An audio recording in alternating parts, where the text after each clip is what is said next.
बिस्मिल्लाहिर्रहमानिर्रहीम। इमरान ख़ान पर एक नए केस डालने की तैयारियां जा रही हैं कि वो उसको किस केस में गिरफ़्तार किया जाएगा। और कल की सुप्रीम कोर्ट की जो केस की समाअत थी, 6 जजेस के ख़त पर अज़ खुद नोटिस केस की समाअत थी, उसकी कुछ तफसीलात शेयर करते हैं और साइफ़र केस की भी कुछ डिटेल्स है वो भी शेयर करते हैं।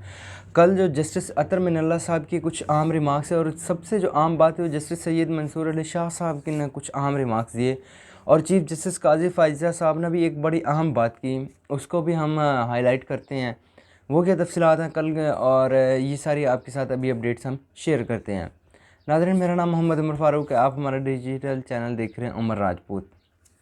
सबसे आपके साथ पहले जो अपडेट शेयर करते हैं कि वो अभी कुछ इतलात आ रही हैं कंफर्म सोर्सेज से इस चीज़ को। जो ज़ुबैर अली ख़ान साहब हैं, जर्नलिस्ट हैं, उन्होंने भी रिपोर्ट किया है और जो अहमद वड़ैच साहब हैं उन्होंने भी रिपोर्ट किया है कि इमरान ख़ान पर जो है एक नैब की तरफ से एक नए केस की तैयारियां शुरू हैं और उन्हें एक किसी और नए केस में गिरफ़्तार किया जाएगा। ये हो सकता है शायद तोशा खाना के तहफ़ पर हो, तो अभी कंफर्मेशन हो रही है, अभी इन्होंने रिपोर्ट किया है। उसके बाद आते हैं हम कुछ जो है कल अहम समाअत थी 6 जजेस के ख़त वाले मामले पर। जस्टिस अतर मिनल्ला साहब ने कल कहा कि 76 साल से अदलिया और इस्टेब्लिशमेंट की पार्टनरशिप है, जिस पर फिर चीफ जस्टिस काज़ी फ़ायज़ा साहब ने कहा नहीं, ऐसा तो कुछ नहीं है, तो ये बात नहीं है। उन्होंने कहा कि जब से मैं चीफ़ जस्टिस बना हूँ तब से कोई मुदाखलत नहीं हुई है ये चीज़। फिर जब चीफ़ जस्टिस काज़ी फ़ायज़ा साहब ने कहा कि अटॉर्नी जनरल साहब आपने जो है वो हाई कोर्ट्स की प्रपोज़ल या सजेशंस पढ़ी हैं, तो जस्टिस अतर मिनल्ला साहब ने कहा कि वो इट्स अ चार्ज शीट, यानी कि ये चार्ज शीट है। तो सबसे जो खौफनाक थी वो पेशावर हाई कोर्ट से जो आई थी, जो रिपोर्ट्स आई हैं कल जो पब्लिक भी हुई हैं वो पेशावर हाई कोर्ट से थी। फिर लाहौर हाई कोर्ट ने भी कहा और बलूचिस्तान हाई कोर्ट से भी तकरीबन 5 अदलिया ने और इस्लामाबाद हाई कोर्ट से भी जो है वो सजेशंस गई थी, प्रपोजल्स। पेशावर हाई कोर्ट से हम पहले डिस्कस करते हैं जो आई थी, उसमें मैं जो जजेस ने कहा कि उन्हें सियासी नौइयत के मुकदमात में जो अपनी मन मर्ज़ी के फ़ैसले लेने के लिए जो है वो रजू किया गया। जब फ़ैसले कानून के मुताबिक दिए गए तो उन्हें अफ़गानिस्तान से कॉल्स करके थ्रेट किया गया और ये मामला सीटीडी के सामने उठाया गया, लेकिन कोई पेशरफ्त ना हुई। ये पेशावर हाई कोर्ट से के जो है वहाँ से आई थी रिपोर्ट्स। बलूचिस्तान हाई कोर्ट ने भी इस चीज़ को कहा और लाहौर हाई कोर्ट ने भी कहा, इस्लामाबाद हाई कोर्ट ने भी कि जो एग्जेक्टिव और एजेंसीज जो हैं वो अदलिया के मामलात में मुदाखलत करती हैं और इस चीज़ को मेकनिज़म को अब जो है वो बनाया जाए कि नेक्स्ट टाइम से कोई ऐसा सीन ना हो, ना मुदाखलत कर सकें।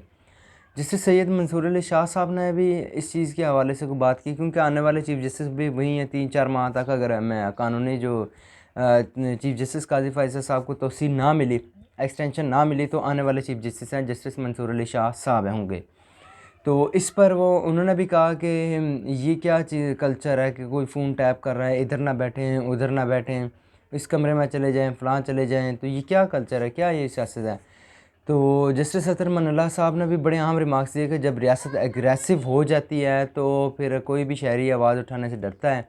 जब कल ये भी बात हुई कि जब एक सिविल जज को भी पता हो कि इंस्टीट्यूशन उसके साथ खड़ा है तो वो अपने जो उसके मामलात में अगर मुदाखलत होगी तो वो खड़ा हो जाएगा। क्योंकि अभी भी देखिए 6 जजेस के ख़त की वजह से काफ़ी सारे हाई कोर्ट से प्रपोजल्स भी आए हैं और काफ़ी सारे हाई कोर्ट से जो है बातें भी निकली हैं अब। तो ये चीज़ है, अब इस केस की समाअत जो है वो मंगल तक मुलतवी कर दी गई है, यानी कि 7 मई तक। और जो इस वजह से अब एजेंसी से भी, हुकूमत से भी प्रपोज़ल मांग ली गई हैं और कल भी जो है फुल कोर्ट ना बनाने की काज़ी फ़ायज़ा साहब ने ये वजह बताई कि 2 जजेस मौजूद नहीं थे, इस वजह से फुल कोर्ट ना बन सका। और जस्टिस याहिया अफरीदी साहब तो अपना नोट देकर वो तो बेंच से अलग हो गए हैं, रिक्यूज़ कर गए हैं। तो अभी ये मंगल को आइंदा समाअत होगी और साइफ़र केस की भी जो समाअत है वो जुमेरात तक मुलतवी हो गई है। उसमें भी जो है कुछ अहम डेवलपमेंट हुई है, वो हम अगली वीडियो में बना के आपके साथ साइफ़र केस की मुकम्मल डिटेल जो वो शेयर करेंगे। और इसका भी फ़ैसला जो है साइफ़र केस का भी जल्द ही आ जाएगा, क्योंकि जो इद्दत में निकाह का केस है उसकी भी समाअत थी और वो भी 8 मई तक मुलतवी कर दी गई है।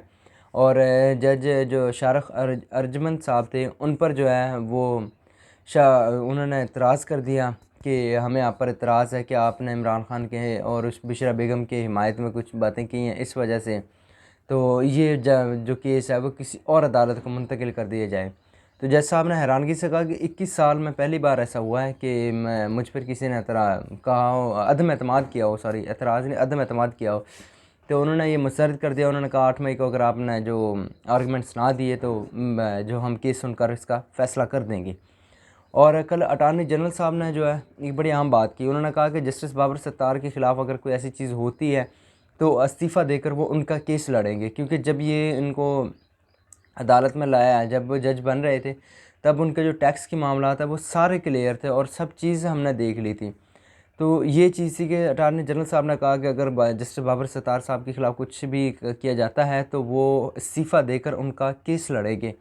तो ये बड़ी अहम बात थी और ये कल की जो मुकम्मल कार्रवाई थी जो हमने आपके साथ शेयर की। अभी के लिए इतना ही, हमें इजाज़त दीजिएगा। अल्लाह हाफ़िज़।